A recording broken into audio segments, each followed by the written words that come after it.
Thanks to everyone who's been in touch suggesting that I nick the rear axle out of this thing. I've actually picked up some materials. As it turns out, the area behind this red oxide was quite bad. Oh dear. So I employed this heavy duty knot wheel. The wheel well area, I found holes. This is where we're at. I got my brand new sander. I had to sand some of the areas by hand just because I couldn't get the DA in there. It was time for the fun bit. I started laying the epoxy primer and the results were awesome. I'm going to turn my attention to Heidi's tank. Smoothing out the scratches, then I hung the tank up. And that, I reckon, is good enough. Let's just hope I don't get any runs.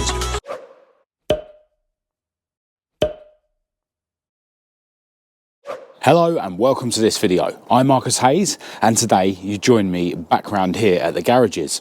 Now I don't have loads of time today, it's already mid-afternoon and it's going to get dark early, but I was in the area doing some running around, so I thought I might as well come round here and get something done and then I can continue this video when I come back round here tomorrow. Got to start by sending a massive shout out and a thanks to everyone who's been in touch since the last video to give me advice about this thing. A lot of you guys were suggesting that I nick the rear axle out of this thing to get moored back on the road temporarily. And to be honest, I might end up nicking the open diff out of Heidi to get moored back on the road within the next week or so.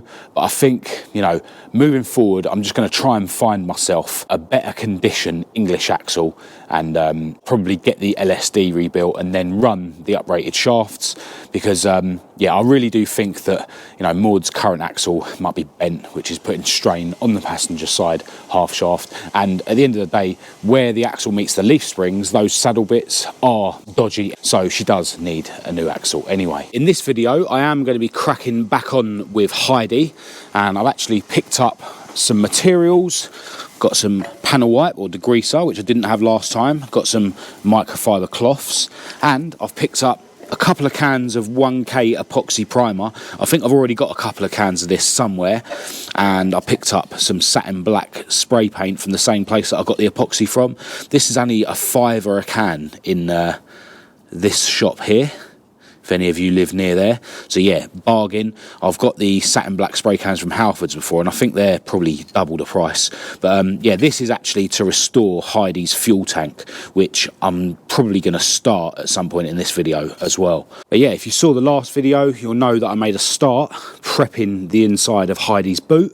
And that evening, when I got home, I actually ordered myself a new DA sander because the one I've got is broken, doesn't work properly. And although we got a notification to say that it had been delivered the day after I ordered it, which was yesterday, we didn't actually have it delivered. So, you know, it was only like a £30 DA sander, and with Amazon, you're able to send stuff back really easily. So rather than waiting to go through the process of finding out what exactly happened with our delivery, we've just ordered another one. And yeah, if they both show up, we'll just send one back. So tomorrow, hopefully, before I leave the house to come back round here, I'll have a brand new sander, which is definitely going to speed up the process of prepping inside the boot. But right now, seeing as I don't have a lot of time around here, and seeing as I don't have the sander, I think I'm going to focus in the corners and dig away some of this red oxide primer and just see how bad the rust is beneath it. And yeah, just try and get the corners, you know, hopefully both sides, to the same stage that I got this to the other day. So I'm going to cue some music and dive straight into this job. As it turns out, the area behind this red oxide was quite bad. Oh dear. So then I decided to heavily grind away all the red oxide patches. The surface rust in the tank well was quite heavy, so I employed this heavy duty knot wheel. The inside of the quarter panels needed smoothing off with the grinder where the trim holes had been welded up. Removing the boot striker made this area easier to get to, and then I hoovered out and degreased the whole of the inside of the boot and then cure rusted the areas where I'd ground away the surface rust. Alright, we are fast running out of light, and as you would have just seen, when I took away the red oxide from this spare wheel well area, I found holes, and yeah, that just made me not trust any of the areas where there was red oxide. So yeah, I just ground away any red oxide that I saw. And yeah, all these areas will end up getting smoothed when my new DA comes in. The tank well side, there's evidence of previous repairs. I think there's a pinhole right in that corner somewhere. There's a bit of a hole going on round here, but nothing too drastic. And to be honest, if I'm just seeing pinholes in corners and stuff where there's going to be a load of sealer, I'm not fussed, you know, they can just get filled with sealer. Yeah, actually found another tiny hole just there, which is very similar to this one that I found in the rear panel there. But yeah, I think it's inevitable really that this spare wheel well area is going to need welding, but I may actually just throw a bit of fiberglass in those holes for now and carry on, you know, with my plans to paint the whole of the inside of the boot. And then, you know, if later on I get them bits welded, I can just do a local paint job afterwards. Because yeah, I don't want to delay this job too much, because the current plans are, as soon as I've got inside the boot painted and I've painted the tank and refitted that, I'm going to be sending this somewhere to have the engine bay painted, because when that's done, I can really get cracking with, you know, building most of the car up. So I'm going to crack on with this when I come around here, probably tomorrow, which will be in this video. But before I go, there is something I want to do quickly. Yeah, I mentioned that I was going to be restoring Heidi's fuel tank, and I was actually going to do this today, but there's quite a lot of scratches on the side of the tank that you'll see. So they're going to need smoothing out with a DA. So I thought that was a job that would be better, you know, once my new DA comes. But what I want to do today before I go is really quickly just attack this bottom area of the tank, and then I can throw some cure rust on that, and then I'll get out of here. I want to interrupt this video very briefly to show you guys some things that I've been working on behind the scenes for literally months. Right now, I'm wearing one of the brand new t-shirts with artwork inspired by my favourite car, Esther, the ST170 powered Mk2 Escort. I've been working with a brand new artist, and as well as this design, we've also come up with another design inspired by Maud, my moredoor Mk2 Escort. As well as professionally drawn images of the cars, I've decided to incorporate their ST170 engines as part of the background, and we've even got the tagline, sharing my classic Ford obsession with the world since 2018, at the bottom. I am over the moon with how these designs have come out, and they're available now on my website at marcushayesuk.com on t-shirts, sweatshirts and hoodies, and I've got banners, stickers and mugs coming very soon, and I'll let you guys know when those are on the website. Now, things can be really hectic this time of year with ordering stuff online, you know, everyone wanting to get their stuff before Christmas, but if you order any of the new t-shirts, hoodies or sweatshirts within the next 5 days, so you've got until Wednesday the 29th of November at 7 PM, if you order before then, your stuff is guaranteed to be delivered before Christmas if you're in the UK. And also, if you order before next Wednesday, you're going to get 10% off of everything. So head over to my website now and order your new Maud and Esther clothing to save some dough and make sure you get your bits in time for Christmas. And if you want to grab any of the old t-shirts that's printed and embroidered, or any of the old mugs, or any of my caps, I'm actually doing a 40% Black Friday sale on those at the moment, and that ends this Sunday. If you add any of those items to your cart, the discount will be automatically applied. Something else that's new on the website are my official Marcus Hayes 2024 calendars, packed full of high-res images of classic Fords owned by subscribers to this channel. They'll look great hanging in any home, garage, workshop or workplace, and they are in stock and ready to ship out now. The price includes free UK postage, but worldwide shipping is available for a small fee. So if you haven't already, definitely head over to the website and grab your 2024 calendar. As always, no pressure at all if you don't want to grab any merch. Just the fact that so many of you guys watch my videos is enough. But for those of you that do want to support and represent the brand, head over to my website and see if anything tickles your fancy. Now, with all that said, it's back to the video. All right, into a new day, and this is where we're at. And I think what I mainly want to focus on now is getting inside the boot area to the point where I can epoxy primer the whole of the inside of the boot. Now, before I do that, any areas that haven't been keyed yet will need to be keyed, and there's definitely a lot of smoothing that needs to be done. Now, I'm very happy to announce that this morning I got my brand new sander. Now, this was actually the first one to be delivered. It was actually delivered to my neighbour, and they brought it round this morning. And then about an hour later, the second one that we ordered got delivered, so we'll send that one back. But yeah, this was like £31, I think, so really cheap. And yeah, I'm sure this is going to be up to the task. I basically want to get all the areas that have, you know, been sanded to bare metal or thereabouts to 320, because I feel like that will be nice and smooth, but rough enough for the primer to stick to. And all the areas that are basically still painted and I'm just keying up, I'm going to hit with 500. The new DA sander works really well and made smoothing out the areas that needed it really easy. It was actually way better than the old Sealy DA that I've got. I had to sand some of the areas by hand just because I couldn't get the DA in there, but most areas were actually reachable with the sander. After a thorough hoover out and degrease, it was time for the fun bit. I started laying the epoxy primer on the bare metal areas. Then I remembered that I hadn't covered the rear seat with a sheet. Once that was done, I dived into covering every bare metal patch with the epoxy primer.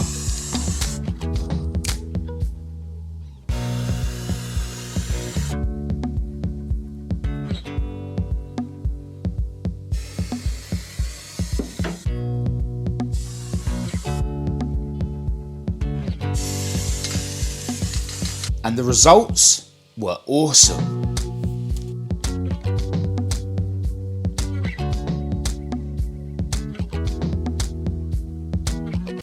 All right, well, this is looking way better than I was expecting at this stage, but there's still plenty of work to do, of course. Yeah, I basically ended up cutting the prep short because I thought that putting the primer on would give me a good indication of which bits need to be, you know, smoothed out more, and it has. But as I say, it is looking a whole lot better than I was expecting. I still need to throw some sealer in these previous repairs and, you know, in any bits where I've dug out the sealer whilst I was grinding away the scabs and stuff. Still need to do a bit of fiberglass filler and shaping around here just to make it look like it hasn't been welded, and ultimately, eventually, this area is going to need to be cut out and a new piece put in, but I'm probably not going to do that before actually painting in the boot.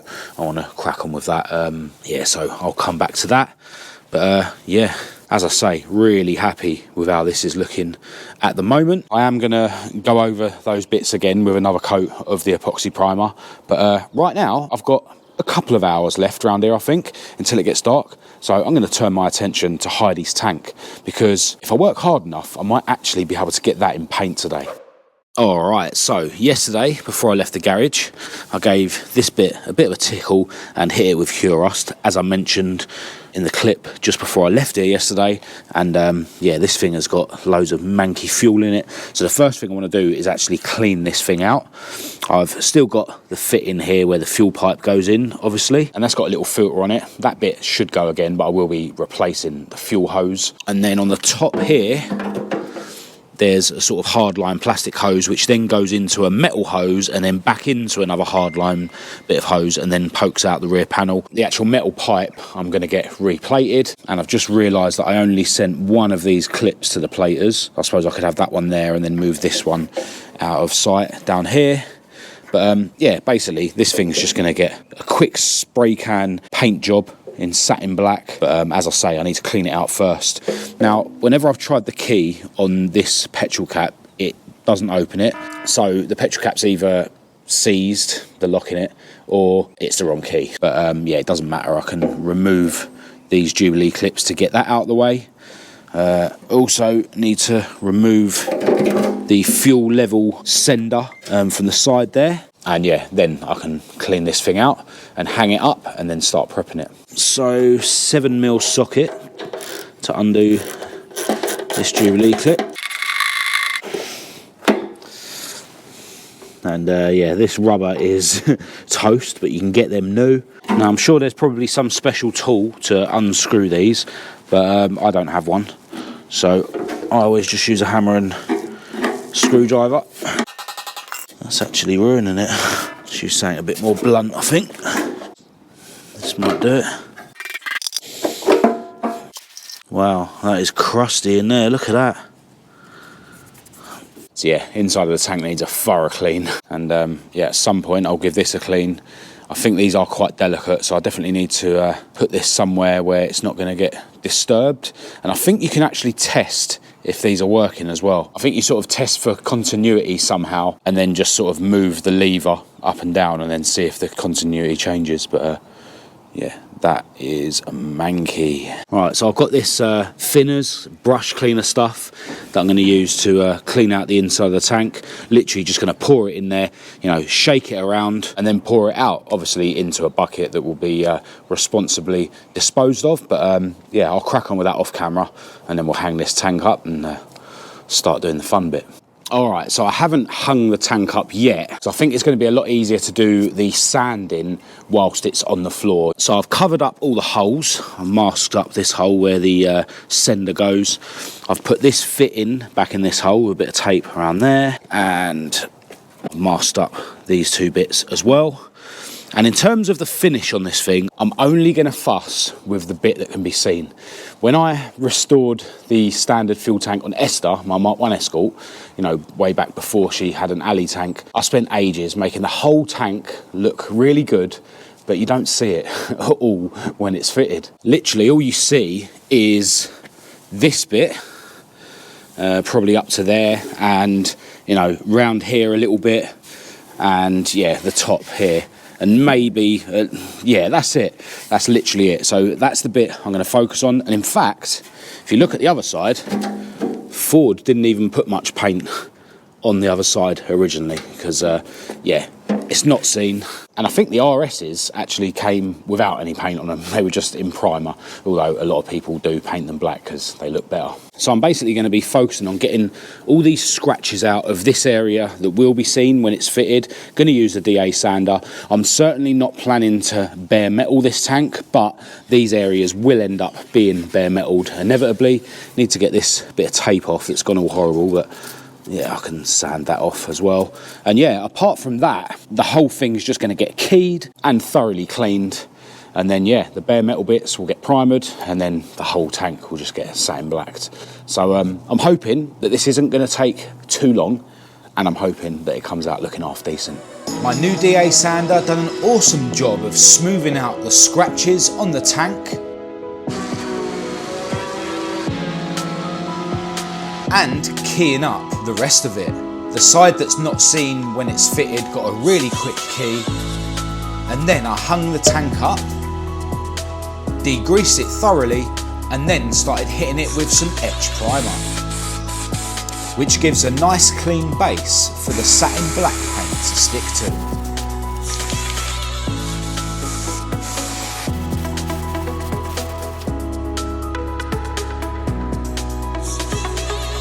Alright, well, I definitely think that that is good enough. Obviously, on this side, that won't be seen, it is a bit ropey. I hardly prepped this side at all. But yeah, that'll do. I reckon that etch primer will be dry just about in time for me to paint this thing before I leave today. So in the meantime, I think I'll pack all my stuff up. My beautiful girlfriend Kat will be here soon to pick me up. And I have already gone over a few of the bits in the boot with the epoxy primer, and I'm so happy with how this is turning out. Yeah, that epoxy primer seems to last quite long, and the coverage is really good as well. So yeah, really happy. I'm not sure if this epoxy primer is sort of thick enough to just prep and paint. As I've already mentioned, I am planning to do in the boot with spray cans, but the 2-pack spray cans, and I'm going to get the ones where you literally pull the cord on the bottom and then it mixes the hardener with the paint, rather than using the 2-pack spray cans that I used on the interior of this thing, which had an air drying activator in them. I'm hoping that, you know, the ones that you pull the cord on the bottom are going to be more like using proper 2-pack out of a gun, but we'll see. But yeah, I haven't found out yet, but I'm guessing you should be able to get sort of high build 2-pack primer in those cans as well. And if so, I think the correct way to do this would be to, you know, 2-pack primer the whole inside of the boot and then wet and dry that back so that it's nice and smooth, and then paint on the beige paint. But yeah, we'll get there eventually. Let's shoot it with the satin black. I applied the satin black paint really thin at first, literally just a dust coat. And then because I didn't really have time to let it dry between coats, I just gradually built up more and more dust coats until it was covered. The side that's seen when it's fitted though, got a nice wet coat to finish it off.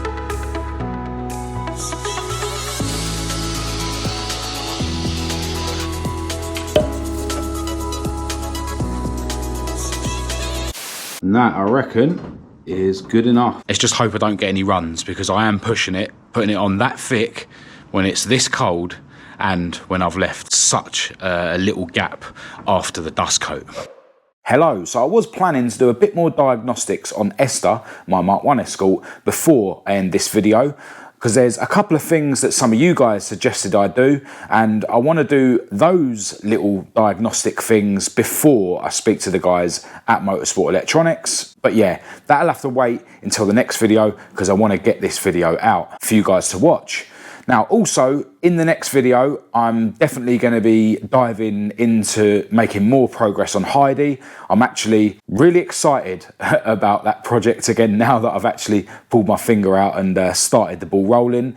And I might even put Maud back together using Heidi's diff and a couple of the half shafts that I've got lying around, just so I've got something to fly around in as a daily. Because I reckon, fingers crossed, with an open diff, because I won't be drifting anywhere, then I should be able to temporarily drive around even with her potentially bent axle. But yeah, we'll see. But whatever I do decide to do next on the cars, you'll be able to see in the next video, which hopefully will be up in the next few days. Now, don't forget, if any of you guys want to grab the brand new Esther and Maud clothing, do so before next Wednesday to guarantee your bits get delivered before Christmas if you're in the UK, and if you order your bits before then, you're going to save 10% on all those new bits. Don't forget the Black Friday sales that I've got going on some of the older bits, and if you haven't already, definitely go and grab your 2024 calendar before they run out. So that's it for this video. If you did think it was any good, please do give it a thumbs up and a share. If you didn't,